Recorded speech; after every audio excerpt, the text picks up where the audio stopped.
হবে ইনসাফের বাংলাদেশ, দুর্নীতিমুক্ত বাংলাদেশ প্রতিষ্ঠা করেই জামাতের কর্মীরা আমরা করে ফেলে যাব। সবাইকে সংগ্রামী শুভেচ্ছা এবং মোবারকবাদ জানিয়ে আমি আমার কথাকে শেষ করছি। আল্লাহ হাফেজ। বাংলাদেশ জিন্দাবাদ, বাংলাদেশ জামাত ইসলামী জিন্দাবাদ।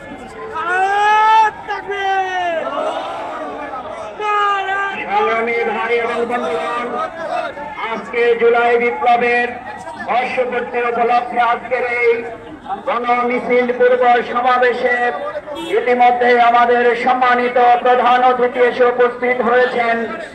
গোটা বাংলাদেশ আজ উৎসবে মুখরিত। আর কিছুক্ষণ পরেই আমাদের সেই হিলারি লেডি, সেই নাৎসি বাহিনীর প্রধান শেখ হাসিনা, যিনি বলেছিলেন সবাই পালায়, শেখ হাসিনা পালায় না, তিনি কিন্তু পলায়নের উদ্বোধন করেছিলেন।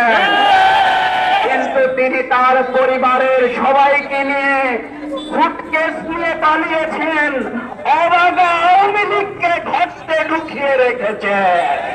সুতরাং কোন আওয়ামী লীগ আর এই বিশ্বাসঘাতকের দলে থাকতে পারে না। সংগ্রামী ভাই এবং বন্ধুগণ, আমাদের আমির জামাত যেই দুর্নীতি